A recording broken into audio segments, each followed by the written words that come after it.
गणानां त्वा गणपतिं हवामहे कविं कवीनामुपमश्रवस्तमम् ज्येष्ठराजं ब्रह्मणां ब्रह्मणस्पत आनः शृण्वन्नोतिभिः सीदसादनम्। ॐ श्री महागणाधिपतये नमः। ॐ वृषभं शर्षणीनां विश्वरूपमदाभ्यं बृहस्पतिं वरेण्यम्। ॐ तद्विष्णोः परमं स्वयं सदा पश्यन्ति सूरयः दिवीव चक्षुषा ततम्। ॐ श्री महालक्ष्म्यै नमः। ॐ ज्योतिर्ब्राह्माय नमः। ॐ दक्षिणामूर्तये नमः। Everybody say after me, Hare Ram Krishna Krishna. Om Hare Ram Krishna Hare Ram Krishna Hare Ram Krishna.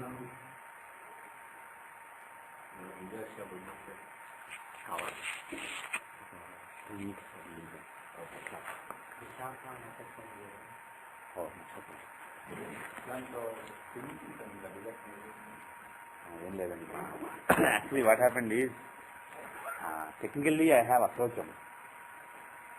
Somebody passed away, a relative. So technically some people even stay away from any mantra. But what I will advise is to stay away from Bijaksha. So that's why I skipped all the Bijaksha from the mantra.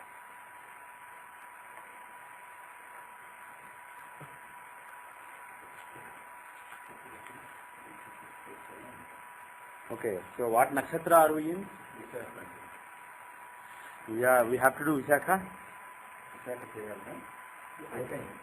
Vishakha is over. Okay.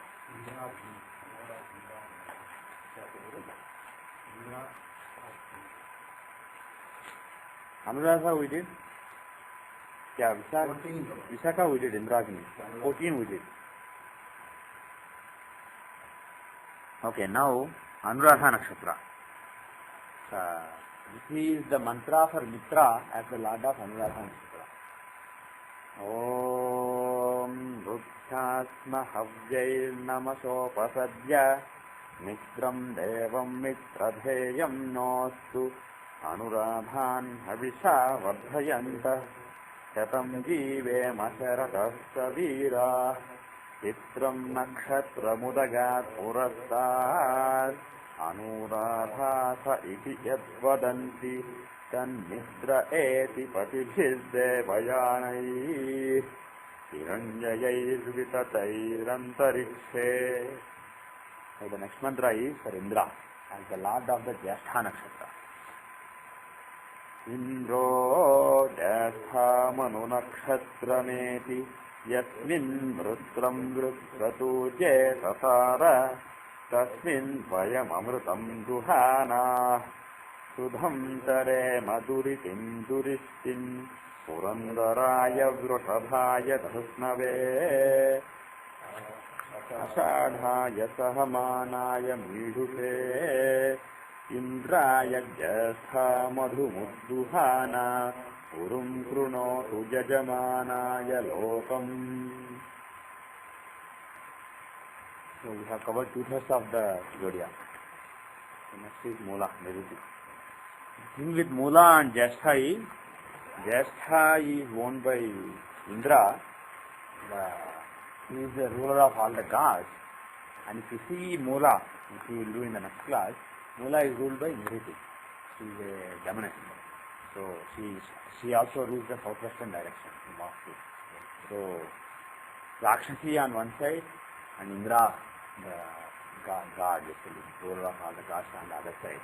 So this border between Jyeshtha and Mula, the border between Scorpio and Sagittarius is the border between Indra and Lakshmi, godliness of the government.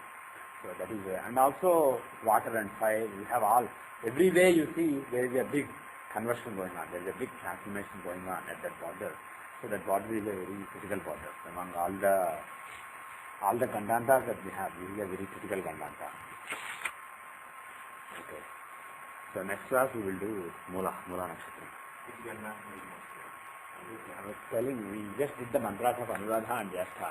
I was saying the border between Jyestha and Mula, which is the border between Scorpio and Sagittarius. All Gandantas are borders between fire and water. So they are not desirable. But this Gandanta is particularly bad because even from the point of view of Nakshatra Devata, one side is Indra, the other side is Niriti, the dominant. So there is a big clash going on, a big transformation going on. So that is why that particular Gandanta is a dangerous Gandanta. Now, do you have any questions so far? Not in Gandanta or Mula, just how it in general. Anybody have any questions? What? This direction. Yeah. For example, southwest. Yeah. Southwest is ruled by Niriti. Yeah. And any, like we were having discussion about the direction last Yeah.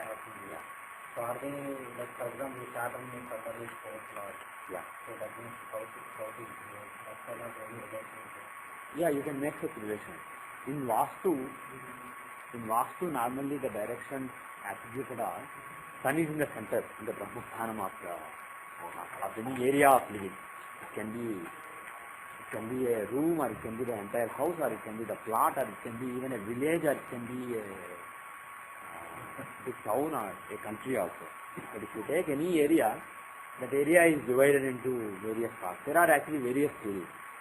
The most popular is you divide it into 81 parts, 9 by 9 square. You take a rectangle, you divide it into 9 by 9 parts, and all the 81 parts have 81 devatas. So for example, if you have a room, your living room or some room, depending on where you are putting various things, put your TV here, put your sofa there, and you are not just about putting in the south, putting in the north, putting in the west, putting in the east. You have these 81 devatas. So in which devata's part you are putting, based on it, the result, and based on how your thought is, the results can be variant. So the way Vastu is done by many people today is very superficial. If you go to the Shastra, there is much more. But leaving all that, leaving the 81 parts division, in general, if you divide into the middle part, the 8 directions, if you divide into 9 parts, the middle part is ruled by Sun, the east is ruled by Venus, southeast is ruled by, can you guess, Agni? No, planet, can you guess planet? Southeast, the Sanskrit name is Agneya, means relative to Agni. So can you guess which planet is ruled by? Mars, yes. Mars is Agneya, southeast, and then south. Oh, sorry, actually I made it. Not Mars. Moon is Agneya, and Mars is south. The Mars place. Moon is southeast. In the normal Vastu division, Moon is Agneya, and Mars is in the south, and southwest is Rahu, west is Saturn. Yeah. Satnaranga. Southeast is Moon, south is Mars, southwest is Rahu, west is Saturn, northwest is Ketu, north is Jupiter, northeast is Mercury. There are several other classifications. Based on this physical classification, Vastu related classification, this is better. There is another one in which Jupiter comes into northeast also. That is different. So Mercury is the leftover planet. So this is basically, these are the standard directions that people give. So if you look at the D4 and if you look at the planetary influence right now, like I say, it is Moon's influence. So we just translate the person will go to the southeast direction, meaning the southeast direction. So like that you can use, but let us leave that for now. So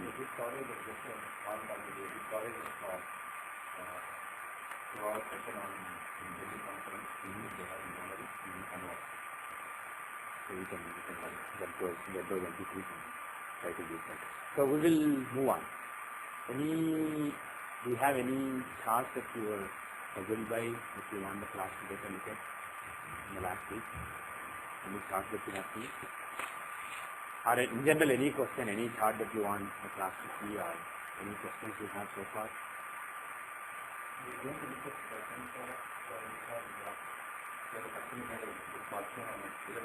Yeah, we'll see. Any other Seshu will always be at the bottom because you are the one who asks lot of things, lot of charts. So if nobody has any chart, then it will be. No, I'm kidding. Anybody has any chart that you want to see? Okay, then we'll take Seshu's chart. Seshu, what is the data?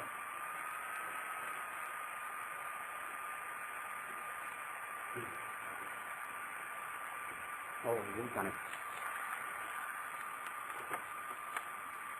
Is it come down?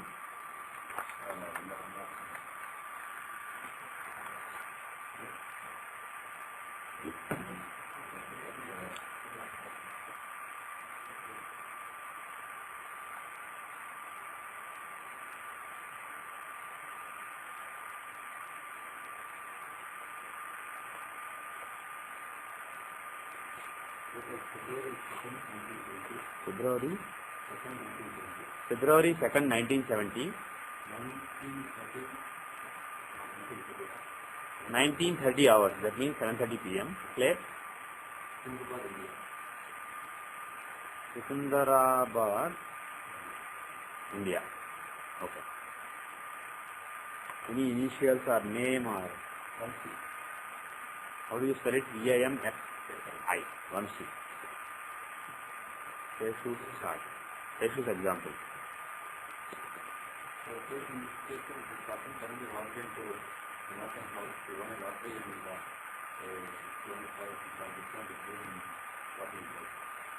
Okay. Let me type that so that I have the this person walked into an open house. Yeah. Won a lottery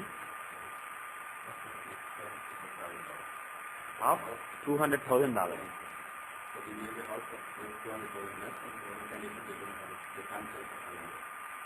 Won a lottery of 200,000 calculation price.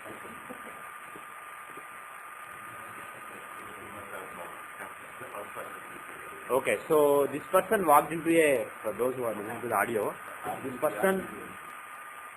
this person walked into an open house in California, and there was a lottery which would basically give a $200,000 concession in the price, but of course we can't sell it for the next 5 years. So this person won the lottery and then he got the house for very cheap, $200,000 less.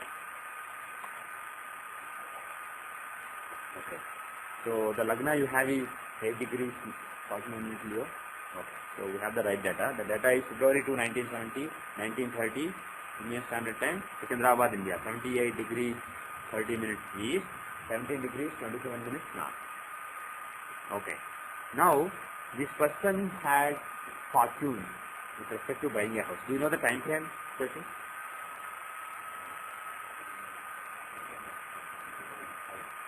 In 2005. Okay, in 2005, second half. Okay. In the second half of 2005, he had this fortune. Okay, you guys guys, what do you want to do? What chart should we see? Do you want to see natal chart or do you want to see the annual chart? What do you Yeah. Which one do you want first? We'll see both. First natal, start with natal. It's a good idea. So what charts? What charts show the fortune with respect to the house that you are giving? D4, okay. Let us change it to D4. D4 is the chart of residence and any real estate that you own or occupy. Okay, that is the next question I was going to ask. What is the data that we should be using here?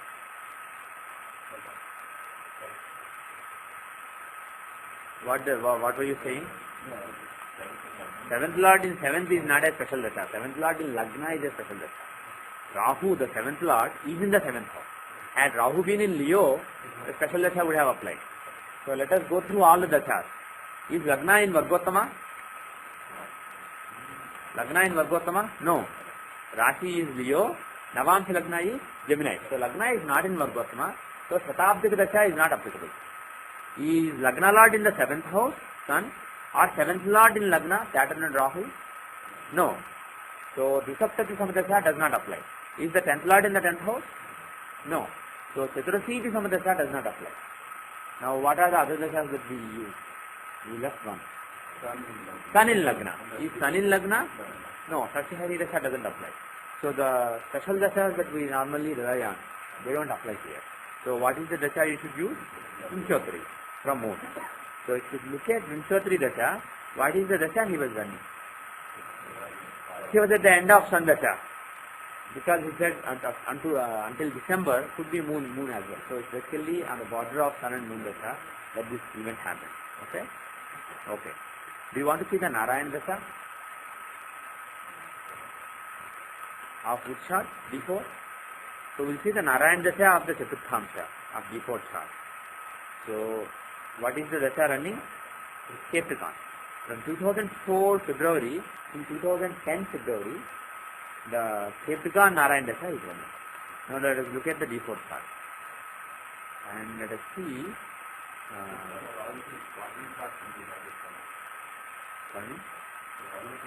Oh, that's good.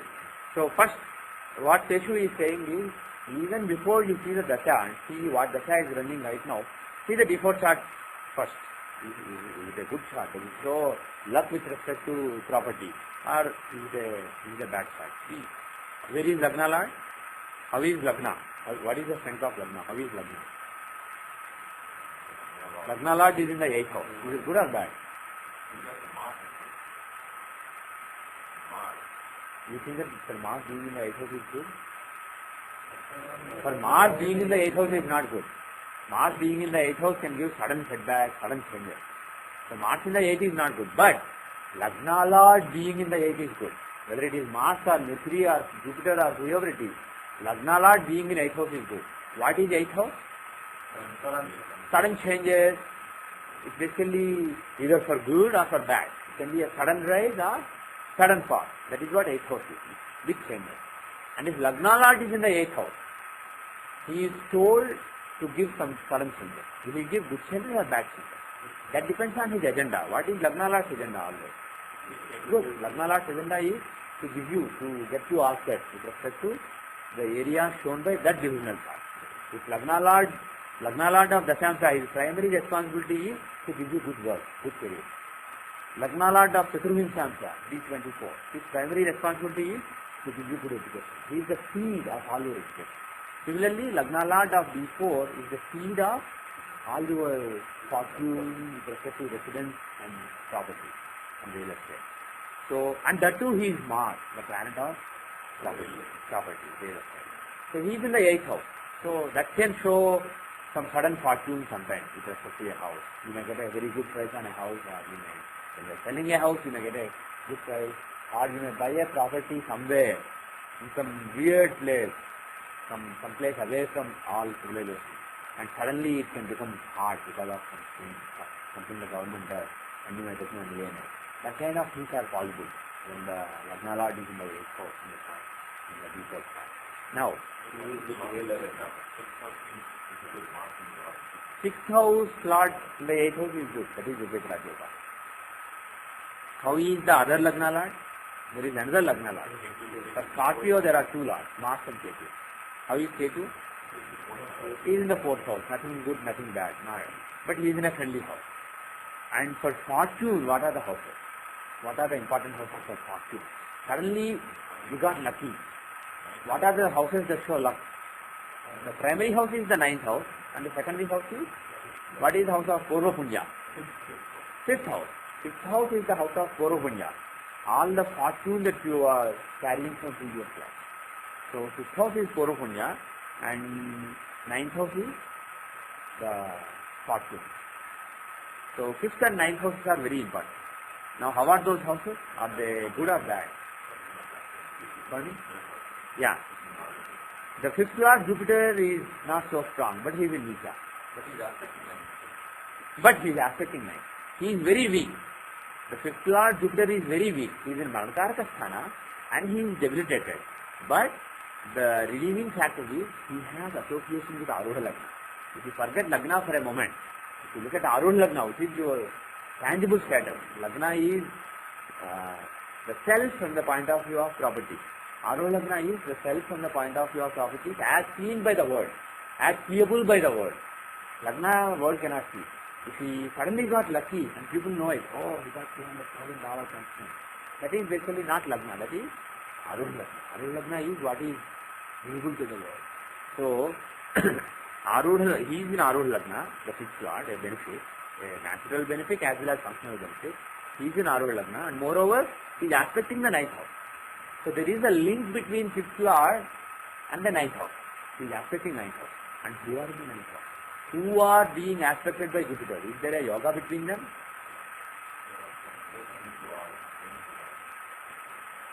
The seventh lord Venus, the fourth lord Saturn, two quadrant lords, and the 10th lord Sun.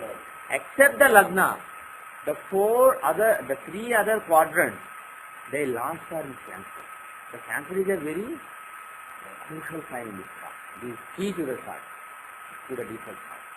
So 4th lord, 7th lord and 10th lord are in that house, and just quadrant lords being together is not a yoga, because all the luck is brought by the sign law. Quadrant lords only show effort. Sign laws show the luck.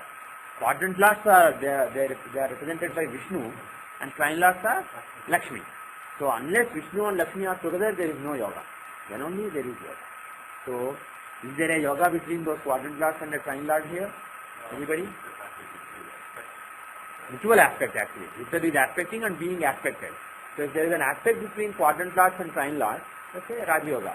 So there is a Raj Yoga being given by Jupiter and all these three planets. Is that all, or is there any other Raj Yoga? Anybody? Moon and Sun have an exchange. Moon is in Sun's house, Sun is in Moon's house. So the 9th lord and the 10th lord are exchanging their position. So there is, because of the Parivartana, there is another Raj Yoga between Sun and Moon. Pardon me? Yeah, Dharma Karma Adhipati Yoga. Of course, when you say Dharma and Karma, in the chart of fortune and real estate, what is the Dharma? Is it like donating things to people? No, this is the chart of your fortune. So if you have Dharma Karma Adhipati Yoga there, what is the Dharma? Dharma is you acquire more properties. That is your Dharma, as far as D4 is concerned. As far as this chart is concerned. So, the yoga between Dharma Lord and the Karma Lord basically means he will be lucky with respect to what this thought was. Rahu is affecting him. Rahu is affecting him. What would that show? The 9th Lord of fortune is afflicted by Rahu. What would it show? Yeah.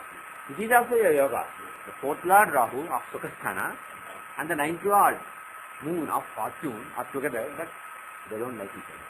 And it is Rahu. What would that show? If the 9th Lord has association with Rahu in Siddhanta, what can we show? He gives fortune. Moon's agenda is fortune. And Rahu doesn't really, is not a very bad planet. He wants to give Sukha. But Rahu has his own way. And he will influence Moon to basically use Rahu's way. What is Rahu's way of fortune? Either defeat or in a foreign country. Rahu is the Karaka for being abroad. And Moon is the 9th Lord. And that too Badhakasthana here. He is the Badhakesha. Because Lagna is a fixed Lagna, Moon is Badhakesha. So Badhakesha is with Rahu. That is a clear combination. If Badhakesha is with Rahu, or Badhakasthana is very strong, let us say. It has either Rahu or 9th Lord or 12th Lord or 7th Lord. Then you can say that the person will live abroad. So that basically increases the chance of living abroad. So that yoga here, it is not a great yoga, but it shows fortune away from motherland. It doesn't really show not having fortune. And of course, in a different chart, it can also show making lot of money in real estate through defeat. You can defeat people, you can sell properties that are not good properties, you can cheat people, you can occupy many places, kabja karna. In Hyderabad is very popular. So you can occupy somebody else's property. All those things are also possible when Rahu is involved. That you see from the Rashi, Navamsa also you see whether he is a dharmic person. You look at the Dashamsa, what is the career of the person. Based on all those, you can judge whether that is the case. But let us assume for now that in this case that is not true. It just shows having fortune, making fortune away from the world. Okay. Now, let us go back. because we are reasonably satisfied that this Chaturthams Lagna is correct. Of course, we are not trying to rectify. Actually, are we on a border? In this case, we may want to rectify. We have a window of 5 minutes 37 seconds backward. The time changes by that much time, then Lagna changes into Chaturthamsa. And forward, we have 26 minutes 11 seconds. So we have a big room. So assuming that this time is accurate within 5 minutes, or assuming that Seshu rectified and he did a good job, and if we accept the data to be correct, this Lagna seems reasonable. So, yeah. Properties, yeah. Properties and Sukha, yes. So his agenda is to promote that. Yeah. His agenda is to promote that, and he is a Karaka of being abroad. And he is with Bhaggesha, who shows staying away from motherland, and whose agenda is also to give fortune. So both will, when they are together, they will give fortune, but in a foreign country. So when you say Bharat, It's not bad. It's not very bad. Yeah. It's not bad. It's a yoga. It's an uncomfortable yoga. The thing is, Rahu being the fourth lord, is not really that great. For Rahu, fourth ownership is not great. So this person will have a lot of fortune away from his motherland, but he may not have that sukha from his own home. So yeah, Rahu has no idea how to give sukha to a person. Rahu knows how to give lot of material things, lot of activities. He doesn't know how to give the internal happiness. That is not on Rahu's plate. But the thing is, we can't draw general conclusions about how happy the person is. That is from the Rashi chart and D16 chart. That is overall happiness of a person. We are only judging from the property, from the house he owns and the house he occupies. Not great property, not great happiness. Ketu is there in the fourth house. Yes, Ketu in the fourth house, not good for fourth house. Rahu owns the fourth house. The only redeeming factor there is Moon is aspect in the fourth house. Moon is Karaka. When it comes to Sukha, the mental happiness, Moon is the Karaka. And he is aspecting the fourth house. So that is a redeeming factor. But overall, I can conclude that as far as the house he owns is concerned, and the houses he occupies, the houses he owns or the house he occupies is concerned, he will not be very happy. He will not be able to enjoy it. He will not be able to spend a lot of quality time in that house. Saturn is the stronger lord here. That is true. So more or less Saturn is going to be. That is true. Rahu is not. Right. But still Ketu being in the fourth house is, and even for Saturn, owning of the fourth house is not a great thing. For a malefic planet like Saturn or Rahu, ownership of a quadrant is neutral. For him, if he owns the third house or sixth house or 11th house, then he will know, okay, this is the agenda given to me, I'm good at it. I'm good at this. Now Saturn is given the agenda of giving sukha to the person. And he says, sukha, what is it? I know how to make him work hard. I know how to make him determined. Sukha, I don't know what it is. It's a useless thing. Don't worry about this. That is what Saturn will say, or even Rahu will say. So, for them, ownership of the fourth house is not that great.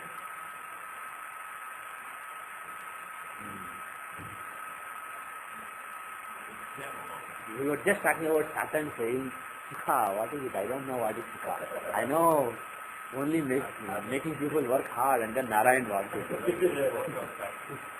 So, it means that for Narayan, as far as Narayan is concerned, not a lot of Sukha for sometimes. He has to work hard for sometimes.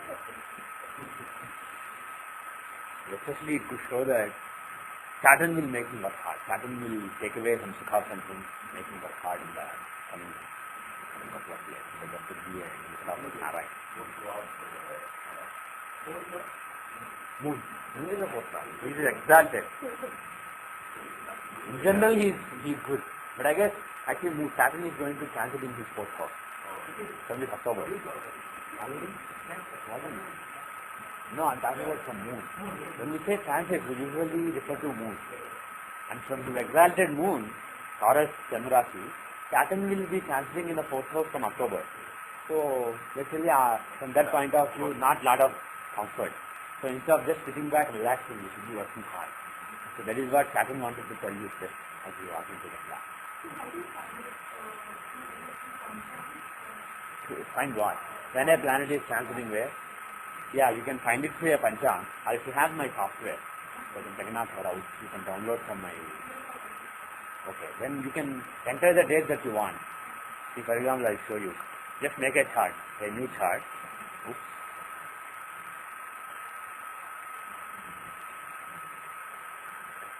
Now, when you make a chart, just look at the date and then see what is the date you want. Let's say in November. How is the planetary position in November? November 23, 2006. You just enter the date, you see where Saturn is. Saturn and Ketu are in Leo. So like that you can find out. And also even in this chart, you can go to the transit tab and you can enter the dates that you want here. And then the transit positions will show up. So that way also you can find out. In the old days they used to use Panchang, but in the computer days you don't need Panchang. You can see how planets will be in 3400, assuming you are alive then.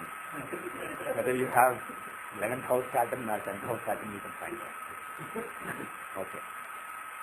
Now, what were we saying? We were talking about. We were generally looking at this before to see if there is fortune with respect to house, with respect to real estate, whether there is some fortune in this chart. And we concluded that 9th house is so strong. It has so many Rajyogas, the 9th house. So this person can get lucky with respect to house. Now, what are the dashas that can give that luck? First, let us look at m4a. Yes, Sriram? Yeah, we were looking at both actually. We looked at both, and then we stepped back, we looked at the natal chart. Now we will go back to the dashas, we will look at m4a, and then we will look at Narayana. So m4a dasha, this event happened towards the end of Sun dasha. It was on the border of Sun and Moon dasha. So, when Sun Moon transition was about to occur, when Sun dasha was about to end and Moon dasha was about to kick in, that's when the event happened. And if we look at the yoga, Sun and Moon are important planets in this yoga. Sun is the 10th lord, Moon is the 9th lord, and they have an exchange. 9th lord in 10th, 10th lord in 9th. So Dharma Karmasat yoga that you guys identified earlier, Siddham identified earlier, that yoga is giving its result. Okay? Now, how is the Narayan dasha of this? The dasha that was running at the time of the event was Capricorn. Now, we have to identify when which result is given. So, you divide the dasha into three parts. One part is the sign itself, the other part is the lord of the sign, the final part is the planet occupying the sign and the planet aspecting the sign. Now, what is the order? First, Capricorn will get to choose. The sign will get to choose. And sign is a Prishthvodaya Rashi. Capricorn is a back-rising sign. So, it prefers to give its result towards the end of the dasha. So, the last 4 antardashas from 2008 February till 2010 February, this 1/3 of the dasha will end up giving the results of Capricorn. And now, out of the remaining 2 1/3, the Lord will choose. And Lord, who is the Lord? Rahu or Saturn? Saturn is the stronger Lord. And is he in a back rising sign or front rising sign? Prishthvodaya Rashi, head rising sign, or Prishthvodaya Rashi? He is in Cancer. The Lord of Capricorn, Saturn, is in Cancer. Cancer is also a Prishthvodaya Rashi, a back rising sign. So Saturn will give his result as late as possible, just like Capricorn. So out of the 2 1/3 remaining, the first 1/3 and the middle 1/3, Saturn will end up choosing the middle 1/3 because the last 1/3 is already chosen by Capricorn. So Capricorn results in these 4 antardashas, 2008 to 2010. Saturn results in these 4 antardashas, 2006 February till 2008 February. This is the order. Now in the first 4 antardashas, this is basically the first 1/3, the results of the occupant and aspector, Moon, Rahu and Jupiter. Those 3 planets will end up giving their results in the first 4 antardashas. Okay? How long are the first 4 antardashas? 2 years, because it's a 6-year dasha. 4 to 10. Yeah. So exactly 2 years. 2 years. Exactly 2 years. 2 years means 24 months. So there is a 24-month period from 2004 February till 2006 February, 24-month period, which is shared by Jupiter, Moon and Rahu in equal parts. So that is 8 months each. So 2004 February till 2004 October is one planet. We'll see which one, the first planet. 2004 October till 2005 June is the second planet. And 2005 June till 2006 February. I'm dividing these 2 years into 3 equal parts. So that is the third planet. Now what is the order? Before we see the order, the result was given in the third part, right? 2005 June till 2006 February. So the last 8 months of this 2 years part. So in the final 1/3 of the first 1/3. So who are the planets? What is the order? Moon is at 27 degrees. Jupiter is at 12 degrees. Rahu is at 20 degrees. So what is the order?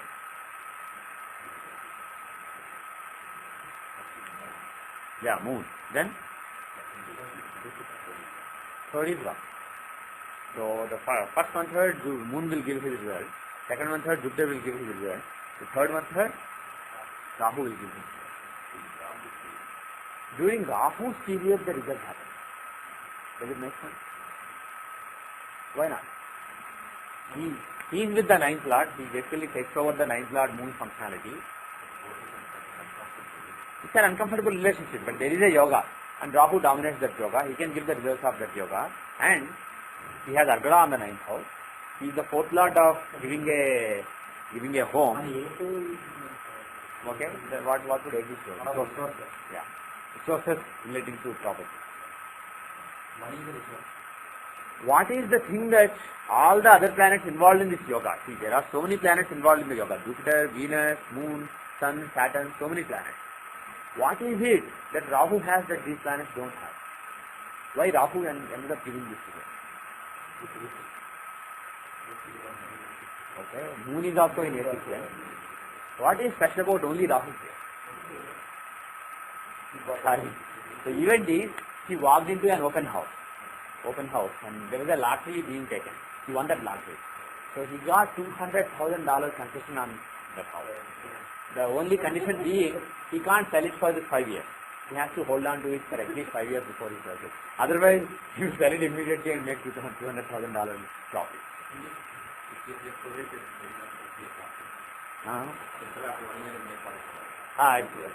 But it's worth it to wait. Because we need a house anyway. That's why he presumably went to an open house. Okay, so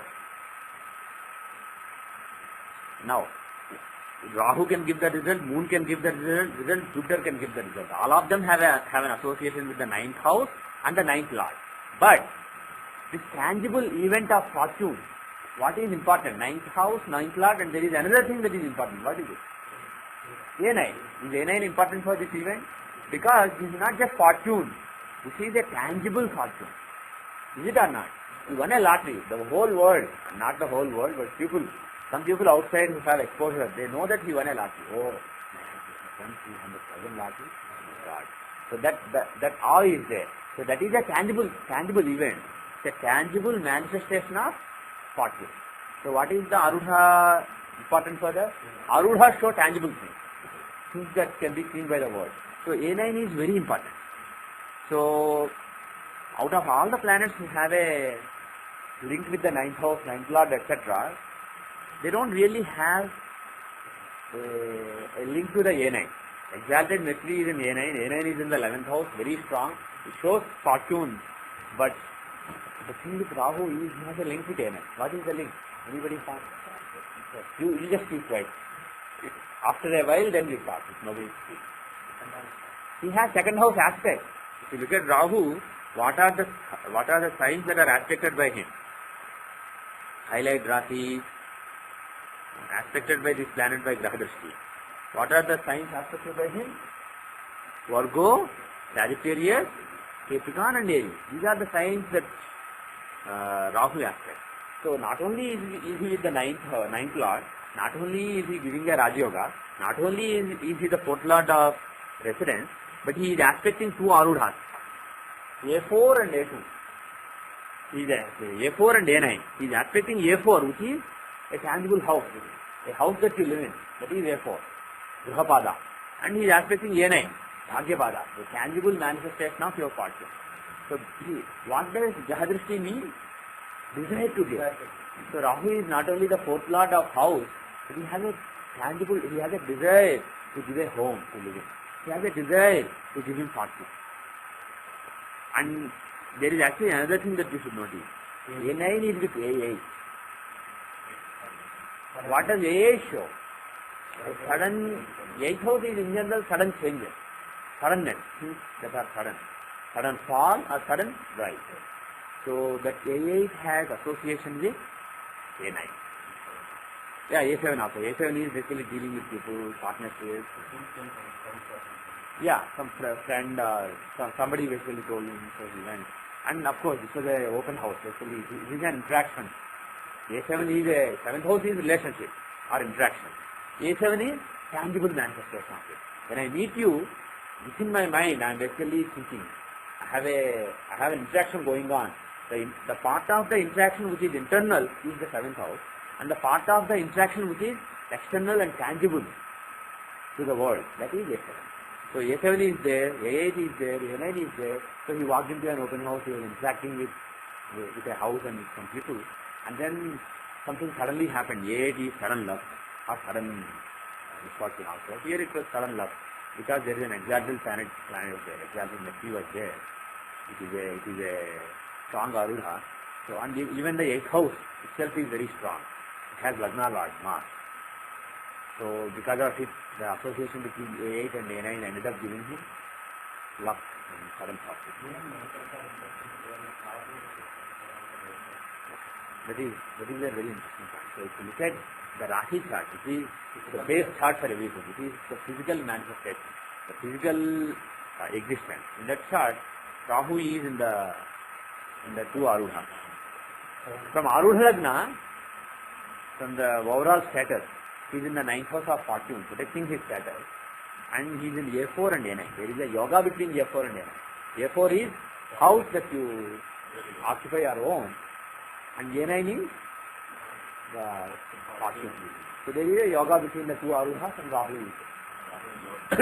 And that Rahu in Chaturthamsha, he is aspecting this Capricorn, and Arudha Lagna he is aspecting, and then when the results of his aspect on Capricorn, what you give the result during those 6 months, 6 months or 8 months, during those 8 months, they will end. Now, Tithi Pravesh. Yes.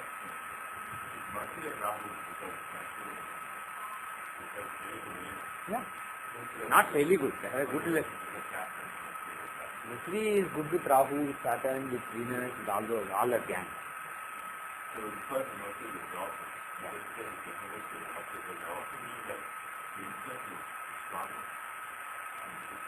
Oh, you are saying Rahu's Drishti on Virgo is basically being helped by the fact that his friend Mercury is there. Yeah, why not? Why? Because go back to the analogy that I gave long back. The house is like a project. Okay? The house lord is like house is like a group that is handling a project. House lord is like group manager of all the people who are in the group. Occupants are the members of that group. And Karaka is the project manager. So if you look at that, and Grahadrishti is, planets having Grahadrishti is people who want to contribute to that project. Rashi Drishti is people, Grahas having Rashi Drishti on a sign are analogous to people who have some exposure, who have some skills needed for that project. People who have a chance of working in that project. Whereas Grahadrishti means they have a desire to work. They may or may not work. But they have a desire to work in that project. There is an internal desire. So Rahu has a desire to give results relating to what is shown by workers. And the group manager as well as the group member, that is in that house and he owns that house. So the member of the group, the lone member of the group is also the manager of that group. So his friend says, hey, I like doing that project. Can you do that project? And then he says, yeah, why not? Come on board. So when either Mercury gets a control over his life based on Dasha Samsudasha, or when Rahu gets a control over his life, So result will be given. Pardon me? No, second house Agala on the ninth house. Bhagya. That is the thing. He has a link with ninth house, ninth lord, A9. All the three. He has Agala on the ninth house. He has Yoga with the ninth lord. He has Drishti on the A9. So he has linked with all the ninth house members. And ninth house is positive. They were happy. Now, do you want to go to Tithi Pravesh also and see if, because the natal chart shows some fortune during that event in a foreign country. But it should be seen in the annual chart also. Otherwise, the event wouldn't happen. So look at the Tithi Pravesh chart of 2005.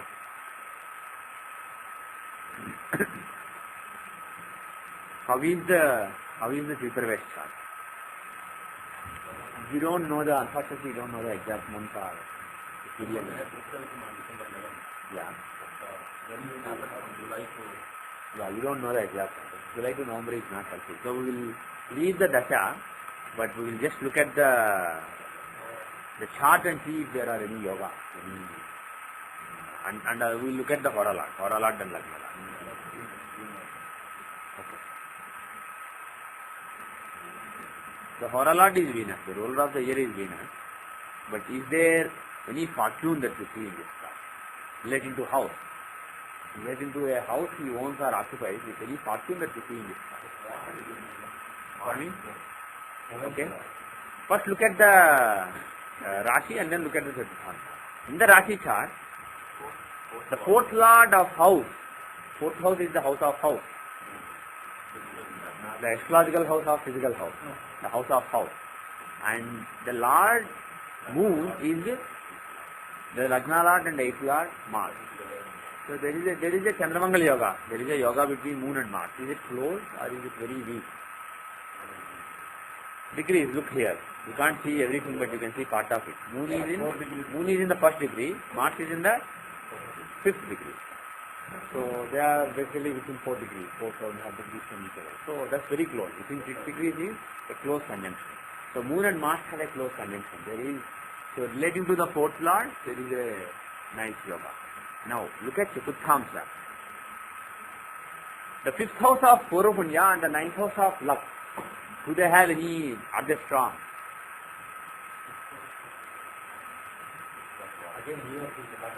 The Lagna Lord moon is again conjoining Yogakaraka Mars.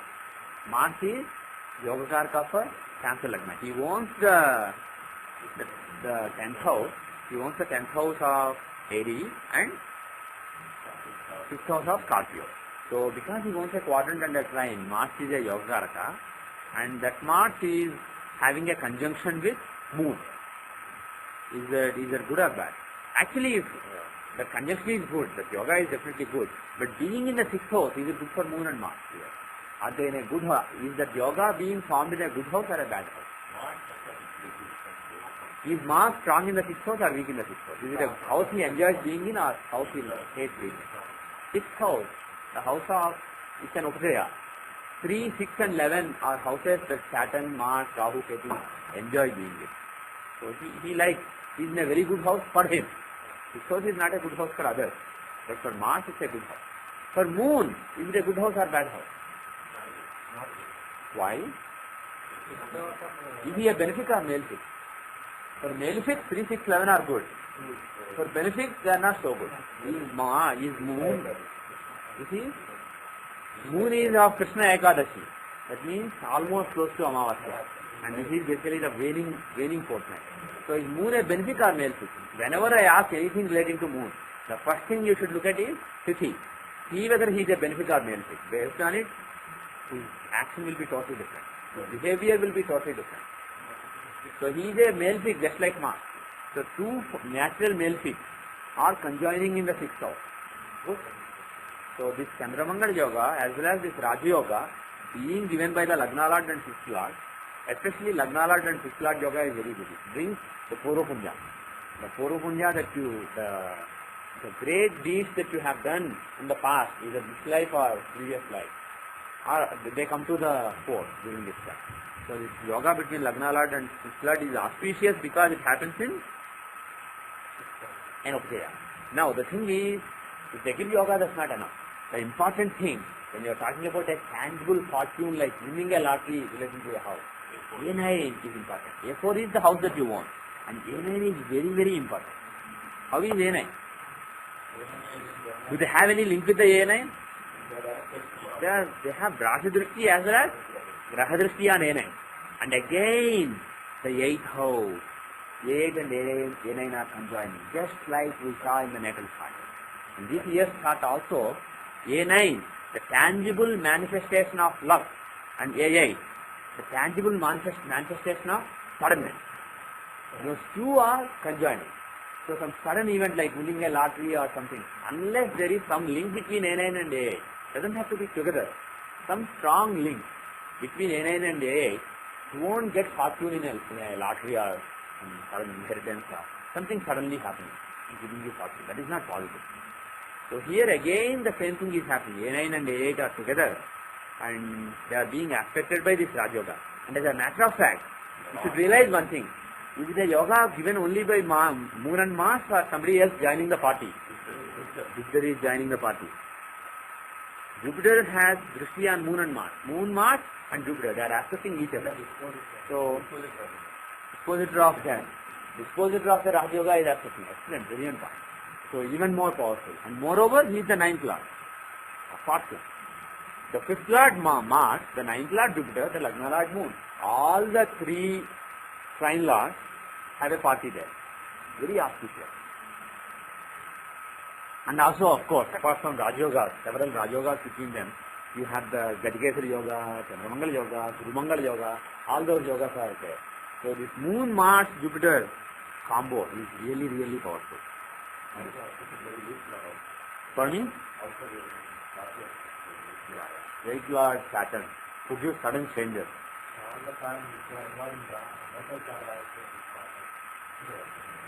Yeah. Especially Moon, who is a very important planet in the natal chart for fortune. Moon and Jupiter, if you remember, they were the 5th and 9th lord. Remember, in the natal chart in G4. Those planets have a play again here. So usually when you see yoga similar to what exists in the natal chart, in the annual chart, and if some of the planets involved there are also involved, you can expect something important happening in respect to that divisional chart. Matters shown by that divisional chart. So during this year, he had a big break, big luck. Okay? Can you guess the dasha? Okay, sure. He wants to guess the dasha. Take it as an exercise. What is the possible period when this luck may have happened?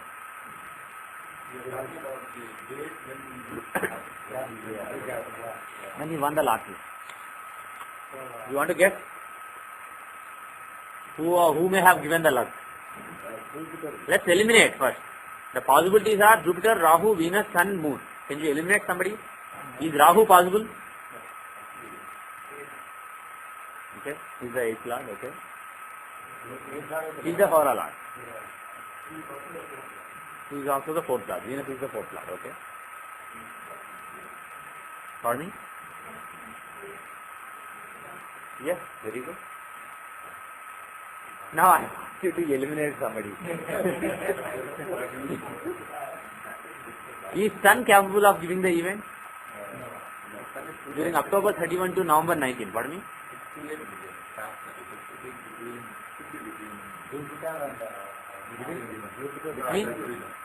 Between? Okay, you are saying that it's not, okay, it's not even, Sun and Moon he is ruling out, based on what he remembers. Based on the time frame. So when at the time of open house, was it a house that was already constructed? Or it was new? It's a new development.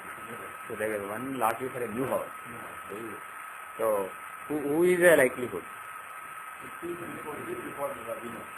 It is before Venus. Is Jupiter capable of giving it?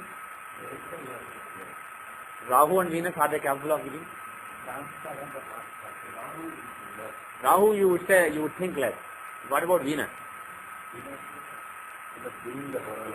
Venus is the Hora lord, the ruler of the year. Like we discussed earlier, if any important combinations are there in the chart, the ruler of the year can give the result of the chart. It is analogous to if you have a company if some people work hard and did something really great, it will be the CEO who will go and present it.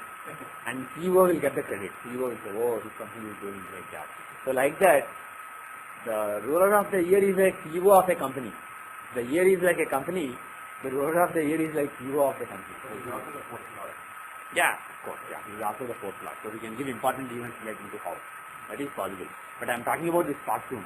So even though he is not the planet involved with 9th house or A9, he has an Arbala on A9, but that's not a big deal. If Venus was not the ruler of the year, you won't expect Venus to give this year. You would expect Moon, Mars or Jupiter to give this year. But because Venus is the ruler of the year, Venus Dasha is a possibility. But will Venus give his own result or will Rahu give his result? Rahu will end up giving Venus result. So Rahu is a strong possibility. Jupiter and Rahu are strong possibilities and Venus is a secondary possibility. So those are the possibilities. Jupiter has more association with multiple Rajogas. Absolutely. Jupiter is the one. There are very clear yogas, various yogas and Rajogas. So if we were to guess, would you guess Jupiter? Will you think that Jupiter would give that fortune? Jupiter in A9, the 9th lord, he would give that fortune. Would you say that? How many for Jupiter? How many for Rahu? Nobody likes Rahu. Okay. So the consensus is Jupiter. He's doing the Jupiter Dasha. He won the last year. Yeah. Before July 15, between May 13 to July 15, during Jupiter Dasha, he won the lottery. That is the consensus of the people who have guts to raise their hand. That is, and nobody picks up. Okay. You talk to the person and something. Okay. Any other things you want to see in this card? You don't know any other thing. So we'll leave. But the thing is, even if you don't know anything, you can in general guide, tell people, do prayer to this god or do prayer to this goddess. It doesn't hurt. So is there any prayer that you want to suggest? Let's go back to the natal chart. Anything you see as very important for this person? Just any random thought.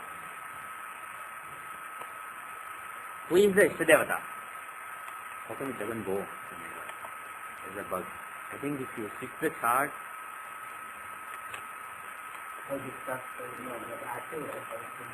yeah, it's actually the way I programmed it. If you click a mouse, it will go. It didn't go here. I think, no, mouse is working. See, mouse is working. The thing is, some events happened basically. After that, basically, this persistence, I had to deal with it. There is some. Pardon me?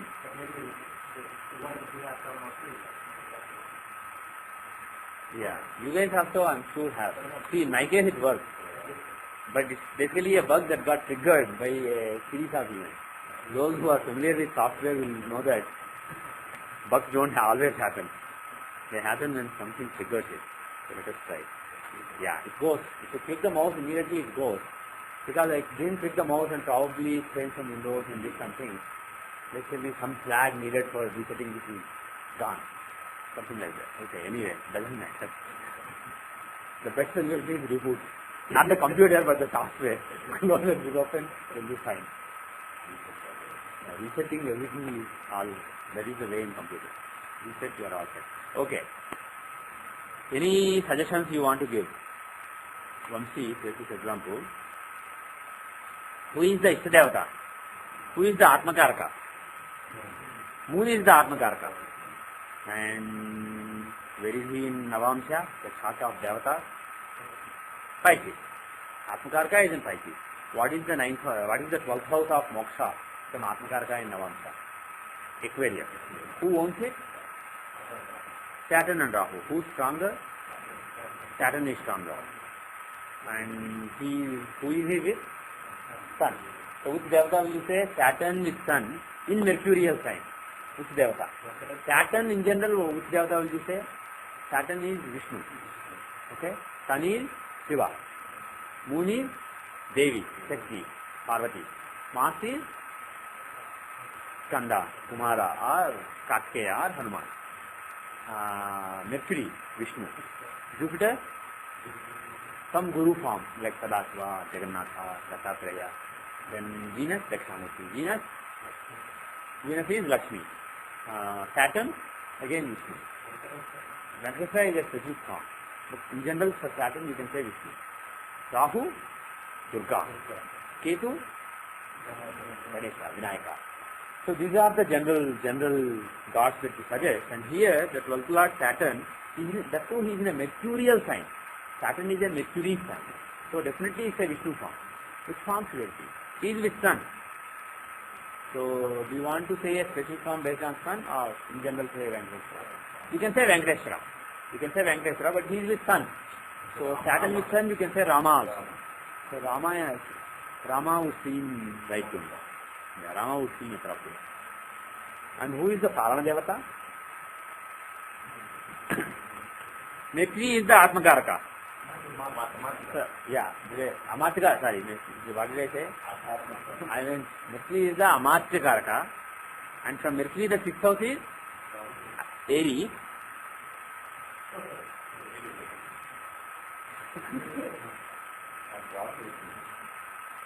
So Rahu is in the 6th house from Amatyakaraka. So you should look at the 6th house. Look at the occupant if there is an occupant, otherwise look at the Lord. So Rahu, you can, based on Rahu, you can say the Parana Devata. So for Rahu, you can say Durga. So if he prays to Durga, she will take care of his livelihood, give him money, give him food, etc. So Durga is good for livelihood, and if he is interested in moksha, then Vishnu form, and probably Rama. If he prays to Rama, then he will go towards moksha. He will make some progress regarding moksha. Okay. If you want to see Dharmadevata, why not? How do you see Dharmadevata? Who is the planet who makes him do Dharma? Ninth is the Dharmasthana. From whom? From Atmakaraka, from whom did you see Dharmadevata? From Yeke, from Atmakaraka.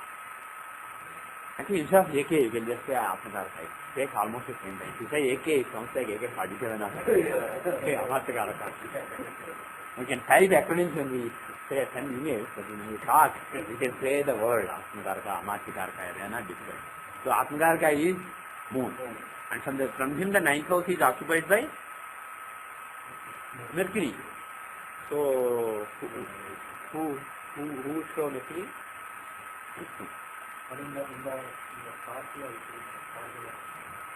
You can just say Mercury. For Mercury you can say Vishnu also. But if you want to get more generic, for Scorpio you can take something that is the fruit Scorpio. Who would that be? It's a Martian sign, so maybe nothing. You can say nothing.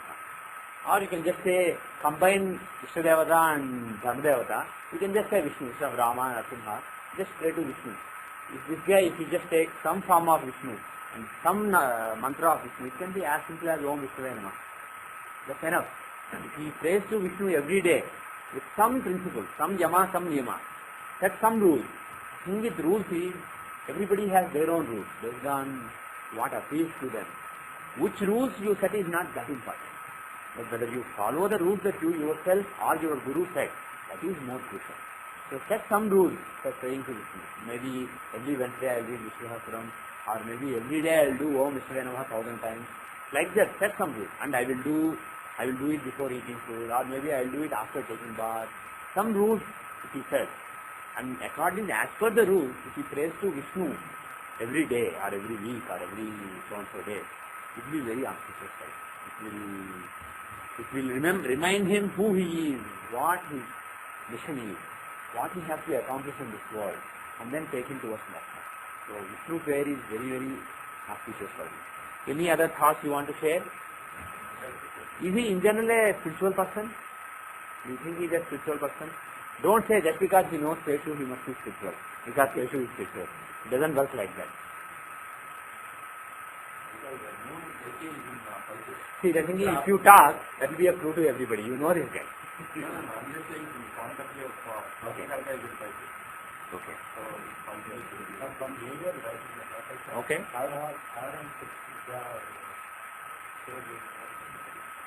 Okay. Okay. Ketu is in Lagna. If Ketu is in Lagna or 12th house, in general, there is a strong chance that there is some spirituality. Okay.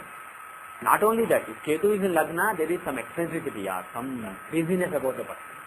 The person will be jumping to conclusions, making erroneous judgments, will not be thinking but acting hastily sometimes. Some kind of hastiness is there to the personality, some kind of weirdness. Patalagna is even more dangerous because that is how you use your intelligence. So Patalagna is dangerous, meaning it's not really dangerous. It will show up even more. So there is some kind of craziness about the personality, and this is Lagna.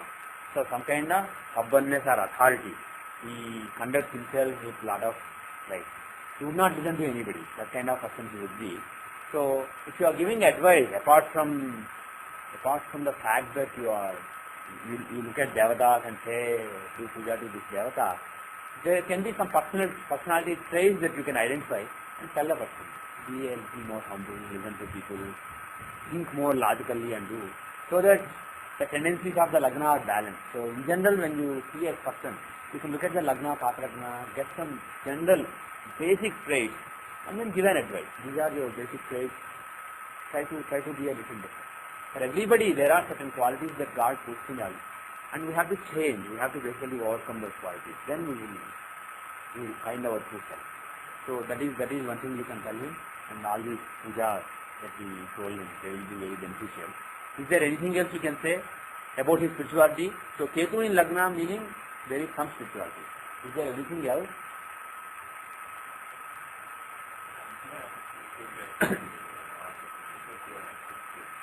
You want what? Yeah. Yeah. Actually, I want to discuss this one. Yeah. Ishta Devata, Parama Devata, Brahma Devata, we are looking at the occupant of the house. Yeah. You can. The real formula is much more complicated, and there is no clear formula also given by section. You take the Lord, you take the occupant, you take the aspectors, whatever you take, they will finally take you in the right direction. So, to simplify so that people don't confuse, the thing with aspects is dangerous. Just because somebody wants to influence his dharma doesn't mean he will make him dharma. Whereas occupant and Lord, they are relatively safe. But if you ask me, more than occupant, if you just take the Lord always, you are safe. That is even safer. He is in charge of that particular place. But the thing is, whoever you choose it. As long as there is a link to that house, they will take you in the right path. So first you may start with Vishnu, and then maybe Vishnu will take him towards Hanuman. Who knows? So all those things are positive. Things happen in their own order. The thing is, you may think, oh, I am a very good astrologer, I know so much, so I'll tell somebody, do this mantra, he will do it 108 times and he will get moksha. It doesn't work like that in reality. You tell him something, that will lead to something else, that will lead to something else, that will lead to something else, and that will lead to some progress in this life. And then that will lead to next life start having certain combinations. That will lead to something else. So there is a big chain, and there may be millions of events. You may just pick that chain basically. That's all we are doing. So from that point of view, don't put too much pressure on your shoulders thinking, oh man, I have to find the real right Devata. It doesn't matter. As long as you keep one Devata, that is enough. But if you look at this 9th house, 12th house business, you basically already taken maybe 10 steps ahead. But still there are million more steps.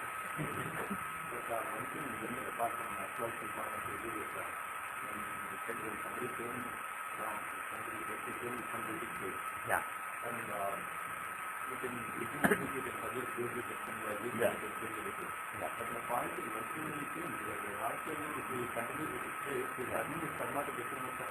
That may be true. But there are some traits that are negative, some traits that are positive. Some traits that are in general not conducive. For example, Ketu is in Lagna, so there will be some spirituality, inherent spirituality. So I am not telling you, don't be spiritual, you are a little bit spiritual. Try to not be spiritual. I am not saying that. Whereas, one good thing about Leo Lagna is they can get things done.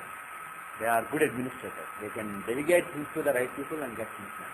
So again, that's a good trait. So I am not telling him not to do that. But it also gives some stubbornness. The person not being willing to listen to people, some kind of authority. The stubbornness, if you do away with it, it's not at all bad for you. Maybe for a particular person, the stubbornness is given for a reason. Maybe that is also true. So that is a risk you are taking as an astrologer. Whether your advice is resulting in good or bad in the long run, that is actually very tough to know. There are no thumb rules for it. You just go by your intuition. Sometimes you just feel like telling somebody, giving you an advice, you just give it. You are just going by your intuition. Hopefully it is good. Depending on how pure the light within you is, the advice you give ends up being either correct or not correct. So don't worry too much about it. If you don't want to give that advice, you don't have to. It's not so important. But if you feel like giving that advice, for some people it can be good. Yeah. For example, yesterday I'll give an example. A few days back I found somebody who is going through a divorce case, and his wife, I won't tell you the details, but she did things that you can't imagine. A normal, intelligent or God-fearing person wouldn't do those things. That kind of things she did. That kind of allegations she put against him. She used his own. When I saw the chart, I immediately asked his father. He is very emotional. In this court case, he has to be very, very strong and not emotional. With emotion, this person has Cancer Lagna. And typically, Cancer Lagna people are very sensitive and emotional. So this person basically thinks with his heart and does things with his heart, not with his brain. So when he does something with a very simplistic and sensitive thinking, illogical thinking, what ends up happening is the other person is very shrewd and very cunning and very manipulative. So the other person is using that against this person. So that is what I sensed when I saw the Cancer Lagna and when I saw the Navamsha, Rahu in the 7th house. That is what I sensed. Rahu is an enemy of Moon. Rahu is in the 7th house in Navamsha, and Cancer is the Lagna in Rati chart. So I said, your son is very emotional, tell him to not be emotional. And then he said, actually he did certain things emotionally, being an unsuspecting person, and those were used against him in court. I said, yeah, that is a strong possibility that will continue to happen. So in such a case, if you tell the person, be a little more logical, don't go by your heart, listen to your lawyer, etc. It's a good advice. But again, who knows, it may be a bad advice. For him, being like that and going through all the suffering, maybe that is good for him. Maybe that will cut short his path to moksha by maybe 10 lives. You never know. So maybe when I gave that advice, it was bad. But his parents were so troubled by it. They were crying by the suffering he is going through. So I just felt like saying that, so I told him. So the thing is, as an astrologer, whatever advice you give, assuming it has an impact on the person, it can be for good or for bad. And moreover, there is no real good or bad. It's all about whether your path to moksha is 10 million lives or 2 million lives. It's all about that. There is nothing really good or bad in the long run. In the long run, everything is good or everything is bad. Yes. So for that reason, what I suggest is, don't worry too much about whether the advice you are giving is good or bad. As long as you have some logic in your brain supporting that advice, you can give that advice. It will end up being for good. But most important thing, let me say this is the most important point. Whatever advice you are giving, don't think that I am an astrologer, I learned from SJC so many principles, I know how to see things. So that is why I made that good prediction. That is why I am giving them this good advice. If you start thinking along these lines, if you think that you are giving the advice, you incur new karma. So whatever happens because of that advice, whether it is for so-called good or so-called bad, it will impact you. So all the things that happen to people who are advised by you, they will come to you as karma. You are impacted by that karma. Definitely you are. It's not something in vacuum. It is very, very real. So if you told somebody, don't be emotional, talk to your lawyer and do, that may have totally steered him off course of whatever course he was on. It may steer him off the course of his journey, soul's journey. And you will basically experience the results of that. You have to take the karma. If somebody is not taking the karma, you are taking the karma. So this means assuming that you think that you are doing. If you sincerely believe, not just for the sake of believing, sincerely believe that you are not doing, but she or he or it, depending on how you look at God. If you sincerely believe that God is giving the advice, not you. if you basically give up the doership of your doing, then you will not be touched by any karma. It is not a state very easy to attain, but if you keep trying, it will happen. And in the beginning, you can fake. You can say, I'm not doing this, please do it. But you may, inside you may know, no, yeah, I am doing. But still it is good. It is a start. You should start like that. And eventually it will become more and more strong within you, that heart. That is very important. Whatever astrology you learn, as long as you don't give up the doership, you are only incurring new karma. So give up the doership, and then also the advice that you are giving will come from the inner light within you. Then that advice will be very fruitful. You may make wrong prediction, or you may say something that may seem weird, but it will end up being for the good in the long run. That is the goal. By good, what I mean is, even when you say Devi, you say the whole world is filled by her, let us say. Then, when Mahishasura fought with Durga, the Kriyashakti, the Ichhashakti, the desire of Mahishasura to do so and so thing, that was her. The Kriyashakti, the energy in the action that Mahishasura took, that was her. And then she came and fought with him. That was her again. It is she who makes us move, makes us think, makes us desire. So everything is her. But she has various manifestations. The Devi, she has various manifestations. One manifestation is pulling in this direction. Another manifestation is pulling in that direction. So, in other words, if you give an advice now, the so-called bad advice, that is also given by her. If you give a so-called good advice, that is also given by her. But what I am saying is, inside all these manifestations of her, there is one manifestation which is the purest. Even if you get close to some other manifestation, it is good. But as you get closer and closer to the purer inside manifestation, which is close to Nirguna Parabrahma, as you get close to her pre-manifestation, then that leads to more good. When I say, as the light inside you becomes stronger, whatever you say ends up being for good in the long run. This is what I mean. Even otherwise it is leading to good in the long run. But good from the point of view of some other manifestation of Devata. But as you become purer, it will be good from the point of view of the supreme inside light that I am talking about, innermost light. If you understand, it is good. If you don't understand what I meant, don't worry. It's not so important. So, any other point?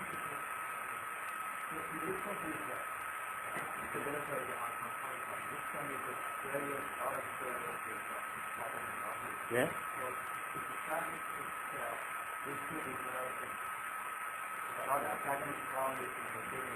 Yeah.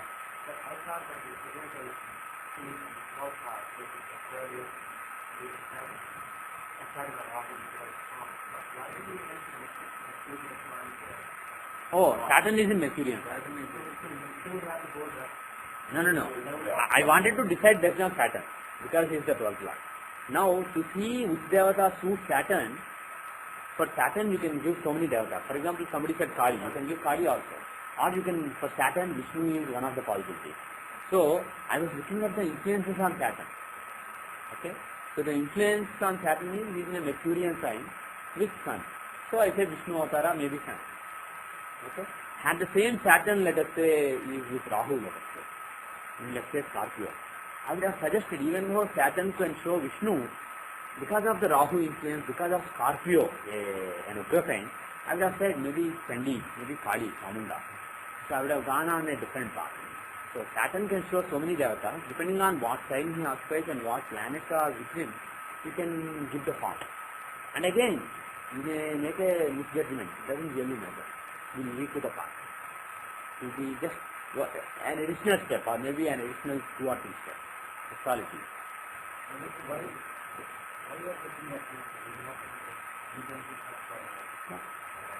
We are just suggesting some devatas, and all the devatas that you worship are from Navamsha.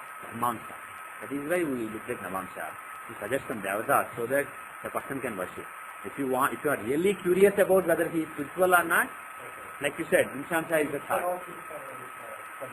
Yeah. Now, the thing is, this is actually very, on a 46 seconds later, the Vinshamsha Lagna will change. So, this Lagna is actually very risky. It may or may not be Taurus, it may be Gemini also. So, let's not jump to any conclusions on this thing. Similarly, profession. if this person's profession is of interest and you want to say something about the career of the person, the Lagna can be Libra or Scorpio. Why? Because this is just behind 9 degrees. 9 degrees is where Nishamsa, Dashamsa, everything changes. Dashamsa changes every 3 degrees, Nishamsa Lagna changes every 1.5 degrees. That 9 degrees is a multiple of 3 degrees as well as 1.5 degrees. So we saw that Nishamsa changes after 46 seconds. I bet if you do this in Dashamsa, then will Lagna change in D10, you will get the same 46 seconds backwards. See? So after 46 seconds, the Lagna in Dashamsa and Nimshamsa is changing. Though the person said 1930, maybe 731, they may have made a mistake. He may not have cried or he may not have taken breath until the next minute. So the person who noted the time, or maybe they rounded, it was 9:31, but the clock maybe that minute thing was close to the 30, so they thought maybe 30. So all those things are possible. So you cannot be sure that this Dashamsa is accurate. This could be Libra or this could be Scorpio. If you know something about the career, you can guess. And then if you guess the Dashamsa Lagna, based on it, you can guess the Vinshamsa Lagna also. That fixes the Vinshamsa Lagna. Do you know about his career? Is it? What does cost accountant mean? Accountant.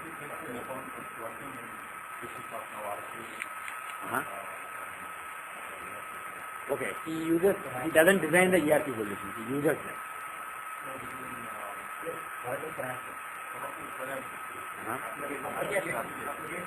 Application engineer, okay, he is in Oracle Financial. So which planet should show that? He is in QA. So he works on Oracle software and he does quality control. So which planet does this Lagna make sense? Let's look at Dashamsa DTs also and then let us compute. Does it make sense? Yeah. Second house, 6th house and 10th house. Those are the houses of career.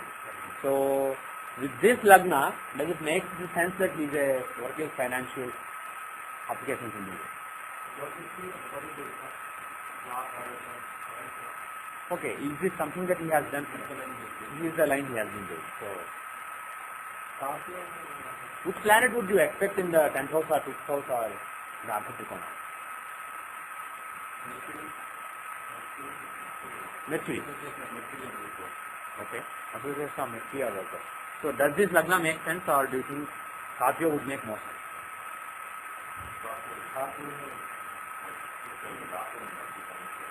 Okay. Rahu and Mercury in the 10th house.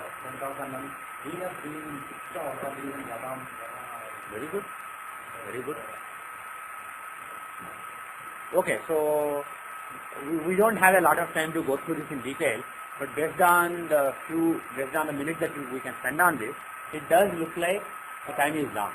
Instead of Libra, if the Dashamsa Lagna had this Scorpio, it would make more sense. Okay. Now let us speculatively. Yes, Saturn could be clear. Saturn could be. You can argue both. Depending on exactly what this is. But Venus is the planet of all the details, and he is in Amamsa here. So if he is in the 6th house, it makes perfect sense. And Mercury Rahu also makes perfect sense. So Saturn you can make some sense, but he is much more convincing. So my guess is Scorpio is more right. Now in the Vinshamsa, the Lagna would be Gemini. If Gemini is the Lagna, who is the Devata, Ishta Devata? Who is the Devata that we will have attachment to? Saturn in Venus. 6th house is Saturn, occupied by Saturn in a Venusian sign. So what would you say? Earlier we saw Saturn as the Moksha Devata, Ishta Devata who gives Moksha, and here also there is some attachment. So there may be an attachment to Lakshmi Narayana already. It's not just cultivated. But is he a spiritual person? Once again, is he a spiritual person based on this Vinshamsa? Atmagarga is in Lagna. Is that good or bad? Atmagarga in Lagna in any divisional chart is good for the divisional chart. And the 12th Lord Venus is in Lagna. 12th Lord Venus is in Lagna. And Lagna is being aspected by Jupiter. Lagna Lord Mercury is with Jupiter. Jupiter is and the Lagna axis. All the 4 benefits, actually Moon is not a benefit in this chart, but all the 3 benefits are on the Lagna active, which is excellent. Lagna Lord, 6th Lord and 10th. So he's a spiritual person. So if you tell him do this puja, he may already be doing or he may be willing to do that. So he's not a religious kind of person. He's a religious person. Okay. So with that we will conclude this chart. In the next 15-20 minutes, let us take up something else.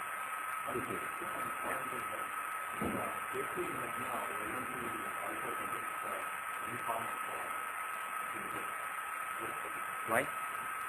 Why Jupiter for Ketu?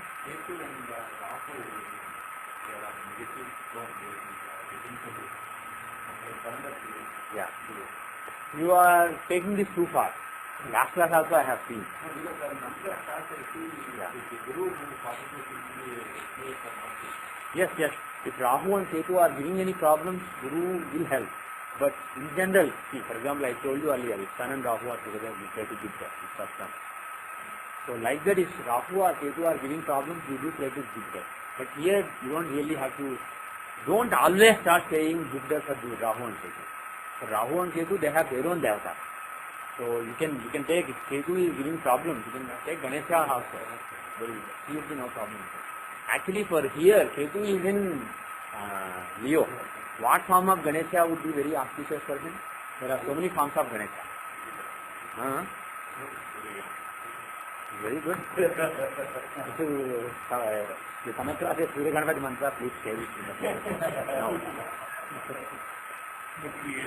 Do you know, like there is Mohan Ganapati, Vidya Ganapati, Shakti Ganapati, Raja Ganapati, like this there are so many Ganapatis. Lakshmi Ganapati.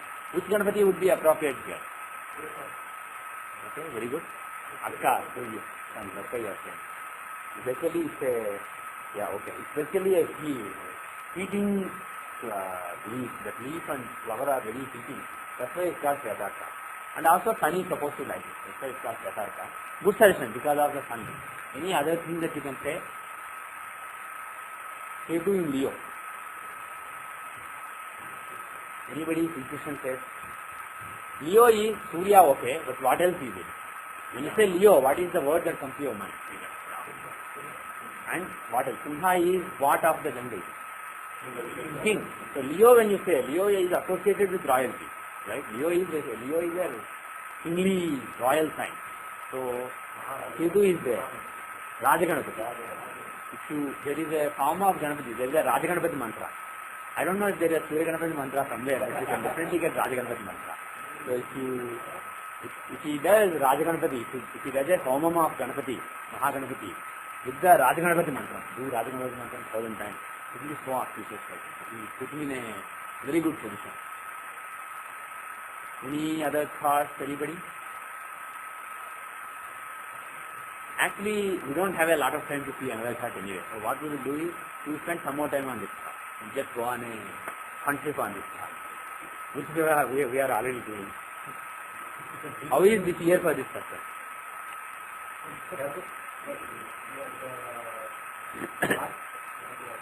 Yeah.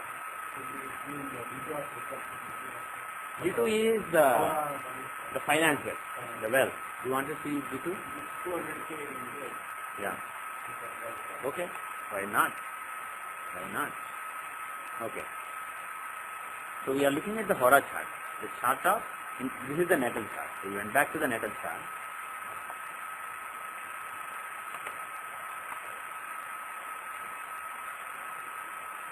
We went to the natal chart. In the natal chart, Hora chart, in the sun, moon, towards the end of sun dasha, before moon dasha started, it had a fortune. It was not really money, but it was basically a home that came to him as a fortune. Sun, does he have any, how is sun? Does he show any fortune? Any financial windfall? Yeah. Lagna has a very strong yoga between A9, A5 and A10. A9 is the tangible luck. A10 is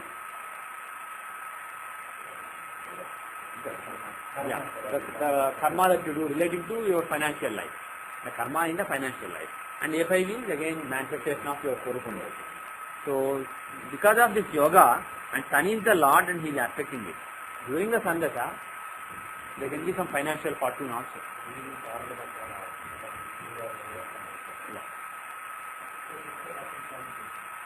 It must have happened? Yeah, probably, most likely. Venus is the lord of A8, the sudden change in the financial position. And A9 Sun. So they are together and aspecting Lagna and also Arul Lagna. So Sun Venus is a very auspicious Antardasha, and that's when it happens. So Sun Venus Antardasha. So during that Antardasha, lot of financial luck. Now, Narayan Dasha you want to see?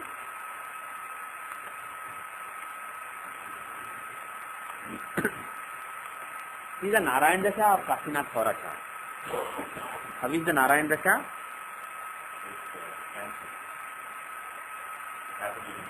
It happened during Cancer Dasha. Does it make any sense? Does it make any sense, honestly? Who will give the, okay, Cancer. It is a Pushpadaya Rashi. It gives results in the last one third. Then, okay, we don't have to look at other one third. It gives results in the last one third. That's what we are interested in. Now, does it make sense? It doesn't. Yeah. Doesn't make sense. Everybody agrees that it doesn't make sense. Within the last one third of Cancer Dasha, when Cancer is supposed to give the result, it didn't happen. Yeah. But during the Cancer Dasha, spending lot of money on a property, does it make some sense? The 12th lord of expenditure or investment is in the 4th house of home. And the 4th lord is in 12th house. Between Moon and Ketu, there is an exchange. So during that Dasha, investing a lot of money in real estate or in house is a possibility. But you would expect that in the one third in which Moon will give the result, not in Cancer. Or maybe you can say Cancer is the 12th house, so it's an expenditure. So it is basically showing up as an expenditure rather than as a big factor. Or there may be something that we are missing. The thing with Narayan Dasha is occasionally there may be a point that we are missing. There may be a rider that we are missing in the calculation. So maybe yes. So if you say reverse, if Ketu is there, if you say reverse the 3 1/3, then this happened not when Cancer was giving the result, but when Moon was giving the result. Pardon me? During the last shift? Okay, let us step back. Not last shift. Yeah. Moon is a male picture. Yoga. Ketu Moon Parivartana. Okay? So that makes sense, something. So what I was saying is, normally Cancer being a Pushpadaya Rashi would have given its result in the last one third. And Cancer and lot of Cancer Moon being in a Pushpadaya Rashi, Scorpio, he would have given his result in the beginning. So middle one third will be Yoga. First one third is Moon, last one third is Cancer. But what Narayan pointed out is Ketu is there. So maybe when Ketu is there, usually we reverse. Maybe it applies to the 3 1/3 group. We don't have clear guidance from the tradition on this. But sometimes you can be creative and then experiment, see if it makes sense. So assuming that you have to reverse the indications in this case, in the last one third it will be the Moon's result, not Cancer's result. And for Moon, planets, we have the other rule. We can divide into 4 1/4, right? You remember that rule? So this last one third, these 4 Antardashas, if you divide into 4 parts, Moon will give the results of, what is the rule? For benefit, first they bother about where they are. They take care of the place they are in, so house occupied. And then they take care of other people that they are with, yoga.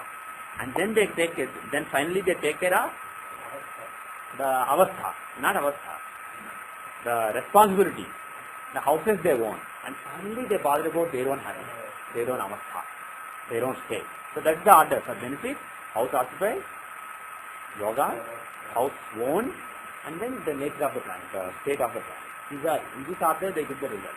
For malefics is the reverse. They first bother about their own happiness. So their avastha, and then the houses they own, and then we reverse avastha and then yoga. We reverse actually. So avastha and then yoga, and then the house he owned, and then house he occupied. So this happened, moon is a malefic here, and this happened in the second 1/4. So it is basically when moon gives the results of his yoga. And what are the yogas he has? He has parivartana, between 4th and 12th lord parivartana, between the lords of the house and the lord of expenditure. There is a parivartana between them. So, as far as, pardon?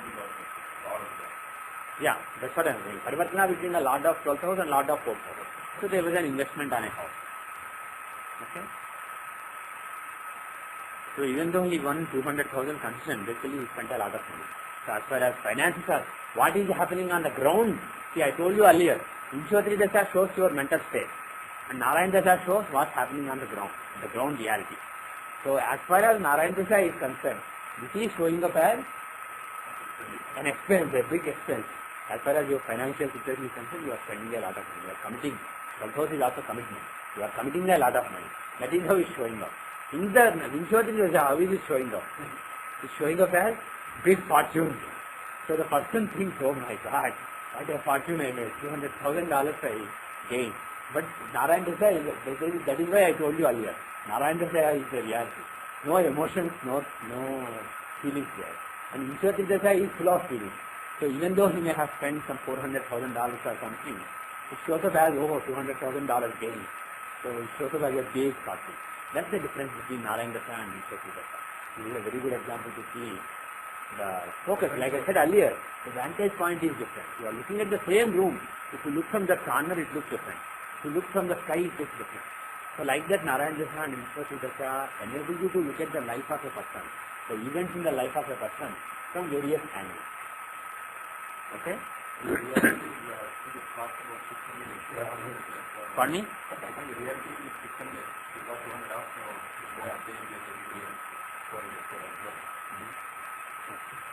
Yeah, you especially he spent a lot of money based on the Narayana. Okay, any other thoughts or any other curiosity? It's good that you ask Hora, because when you are spending a lot of money, it should show up in Hora also. Similarly, let us say somebody is buying a house as an investment. Somebody just buys a house and then sells it after 2 years and makes fortune.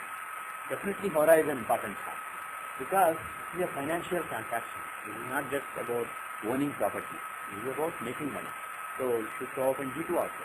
If somebody does it as a career, it should show up in G10 also. There should be links between G10 and G4.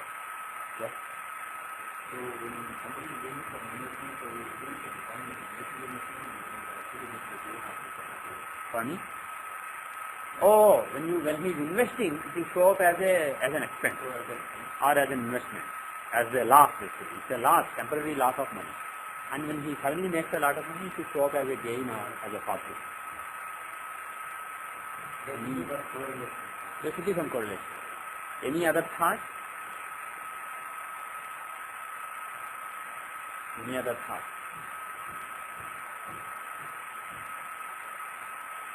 See, another correlation. See, when I say correlations are always interesting. Correlate the D4 and the Hora. Hora is financial position. Chaturthansha is the fortune, the property that you own, the property that you occupy. There is a brilliant Rajoga here, right? There is a brilliant Rajoga on what axis? 6th house axis. The Purva Lord Jupiter is in the 5th house. Sorry, not 6th house, I meant the 3rd house. Capricorn, forget houses. Capricorn and the 9th house, Cancer. So between Capricorn and Cancer, there are brilliant yogas. And we saw that those yogas were being figured in the Chaturthansha Narayana, right? If you remember. Now, look at Hora. How are those signs in the Hora? The links between various divisional charts are signs and planets. You can use them to link them. What are the links between these two areas of life? Now, how are Cancer and Capricorn in this Hora chart? Rahu Ketu, okay, but which houses are there here? 12th house of expenditure, investment, 6th house of loan. So, the brilliant yogas in the chart of D4, the excellent love that he experienced relating to home, relating to property, basically results in, as far as financial environment is concerned, it results in taking a big loan and expenditure, spending a lot of money. So that is the link between Horan D and D4. Like that, you can see the link between the the link between the D20 chart, link between various divisionals, and then see what are the links. For example, let us see D20. Same time, if you see a yoga, let us see, have fun, hope you like the movie, enjoy the life. He's going to see Ramdas and Lowell. For him, Lowell is closer, for us, Worcester is closer. Maybe the book, actually the book. Okay.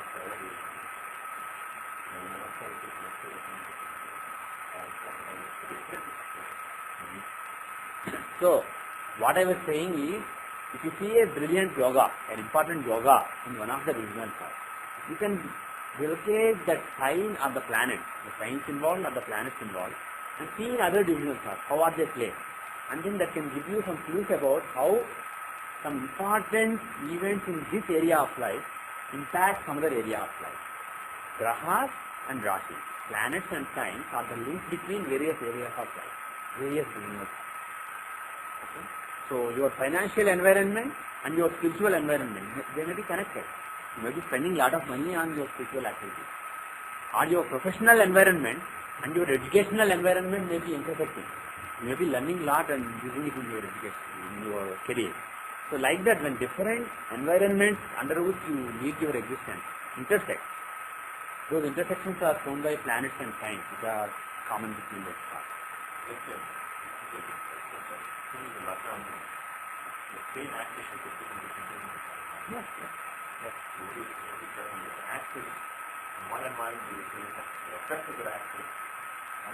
Yes.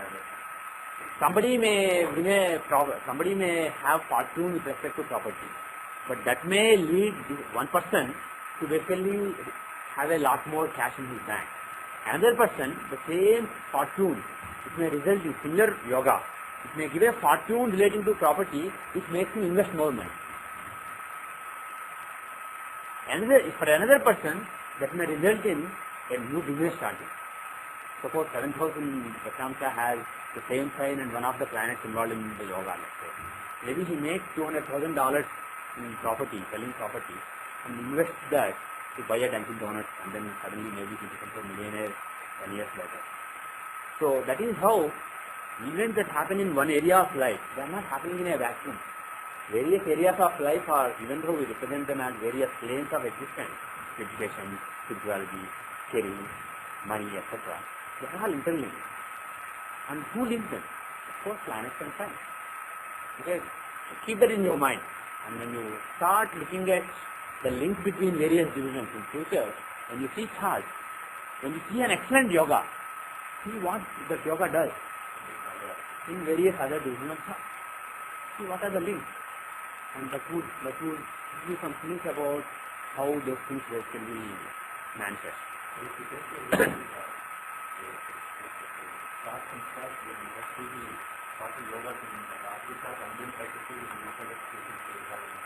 For me? Yeah. Yeah. You can do that, but I am not talking about linking Rashi and division. I am talking about something more fundamental, linking various divisions. D24 and D10. You can link D20 and D24. You can link. You can link various divisional charts. That's what I mean.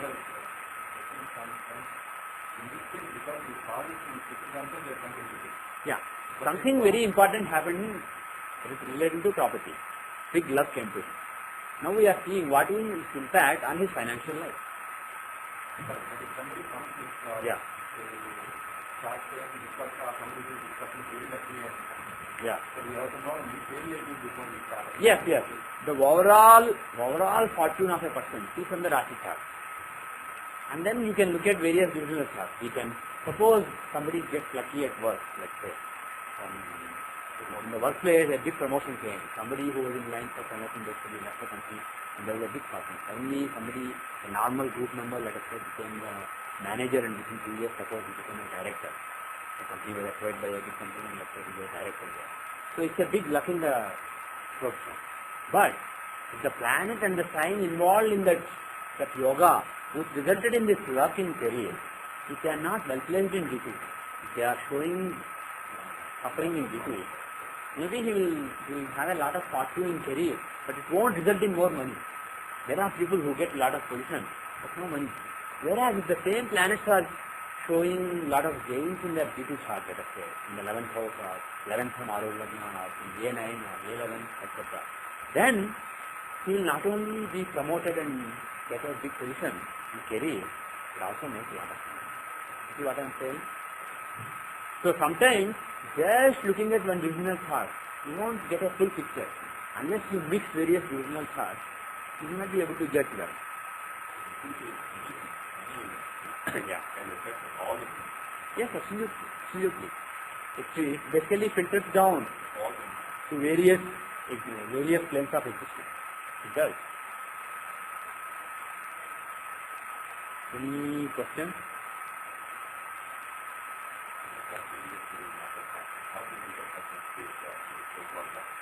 Okay. Let us see his. Does it have any?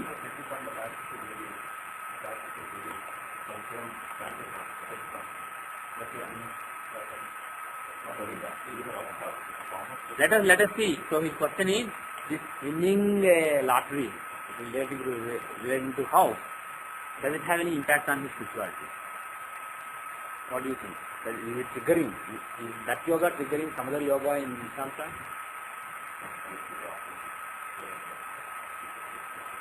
Now let us remember, we rectified this Lagna to this time. Actually, why don't I just change it? Change birth time to move Lagna to the next time. Let's not go that far. Let us just look at the data and see it.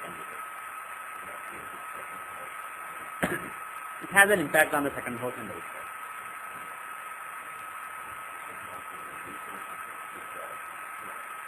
The thing is, what is the eighth house? Rahu and Ketu in the eighth house in Samsa? Spiritual progress. It shows spiritual progress and experiences.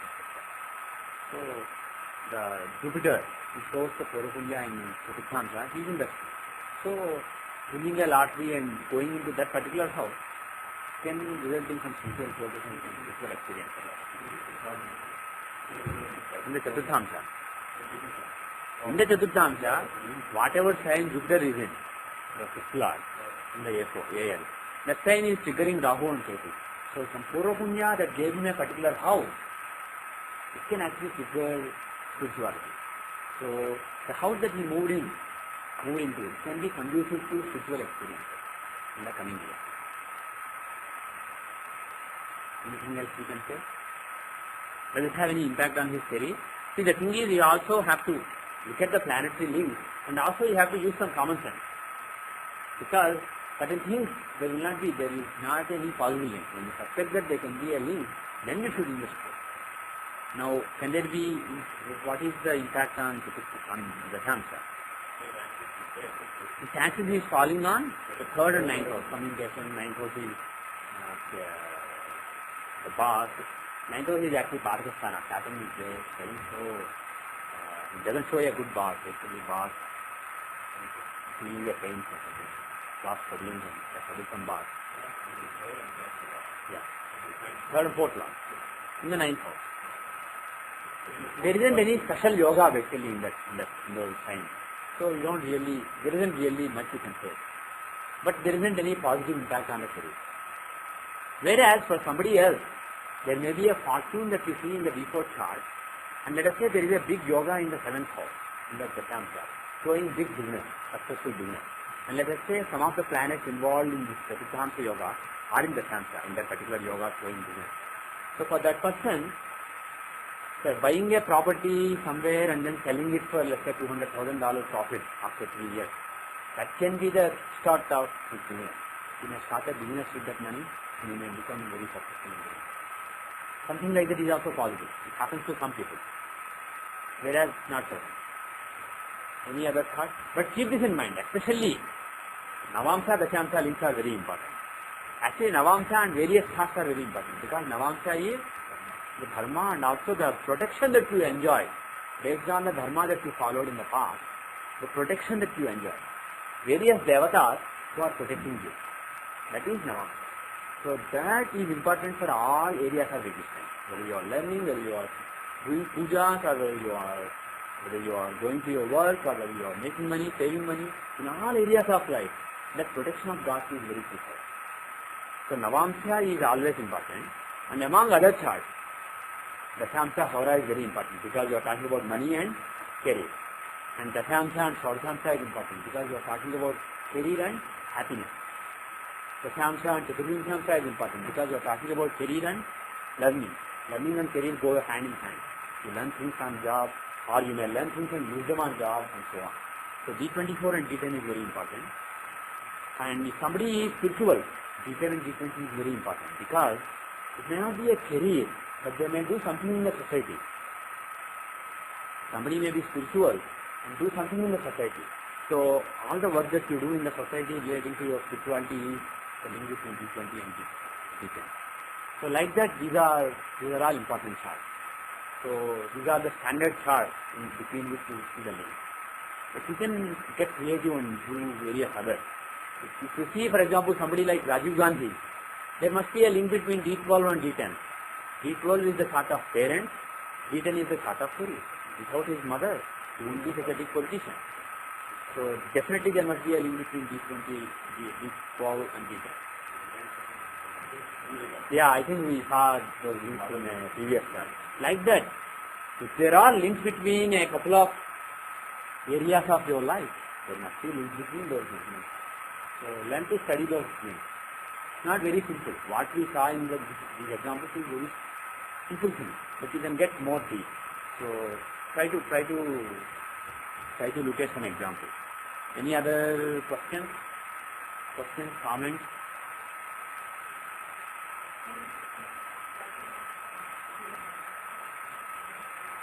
Dharma. What is the Dharma of a person?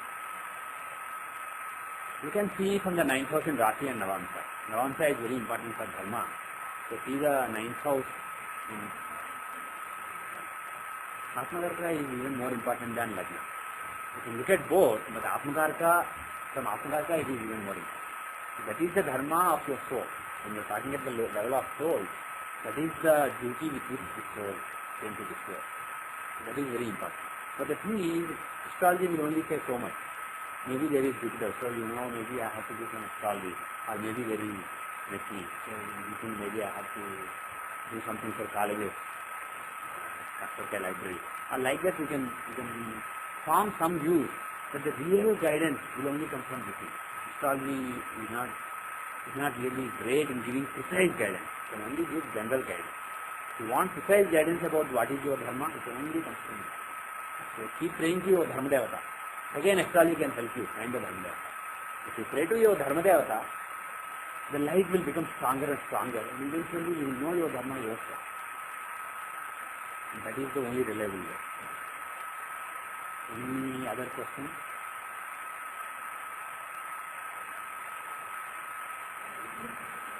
Yeah. D20. Okay. Yeah.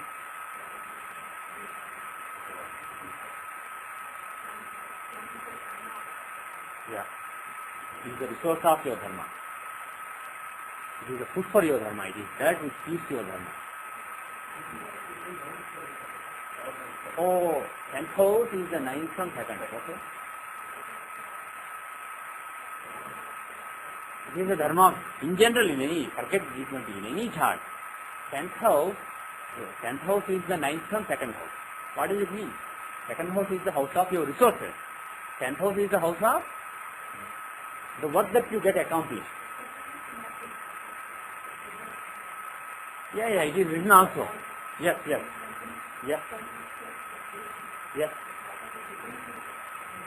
Yeah. That vision is a resource in your spiritual progress. Yeah.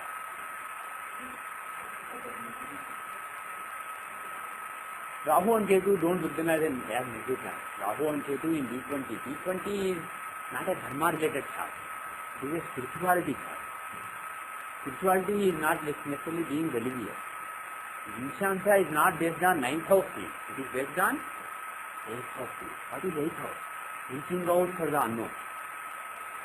So Vishamsa is not a thought of doing puja and doing bhajan. It is those also, but more than those are only the beginning. More than those, Vishamsa is a thought of reaching out for the unknown and understanding your true self and that of the whole world. So from that point of view, sun, moon, Mars, all those have limitations. They have their own body, their own manifestation. That is a limiting thing. Whereas Rahu and Ketu have no such limitation. They don't exist. They don't have a body. So for them, reaching out is very easy. So for Rahu and Ketu, reaching beyond the reachable and exploring the unthinkable or unknown, exploring the secretive things, exploring the occult secrets of the world, mysteries of the world. For that, Rahu and Ketu are very well suited. So if they are associated with any house, that is auspicious. In Shankar, they are very auspicious planets. But the thought I wanted to finish was, the 10th house is the 9th from 2nd. So, the karma that you do is the dharma of your resources. If you have your resources, if I have my, for example, God gave me some knowledge or speaking ability, let us say, or God gave me $1 million, it is in my bank. What is the dharma of that money or the speaking ability I have? It is not to just keep in bank or keep it within me. It is, the dharma of my speaking ability is to teach you so that more people can learn astrology and help people. If somebody has $1 million, the dharma is use that money to construct a temple or construct a hospital or do some good work. So like that, the work that you get accomplished, 10th house, it is the dharma of your resources. You should never keep the resources idle. That is adharma. You use it for doing a work, that is the dharma. That is why 10th house is the 9th house from the 2nd house. Okay, any other thoughts, questions? Otherwise we will end.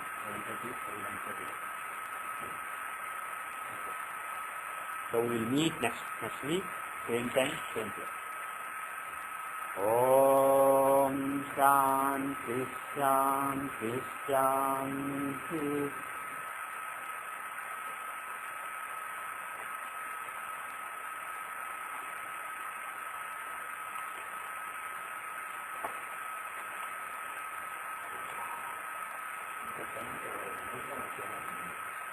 Then can do. After that.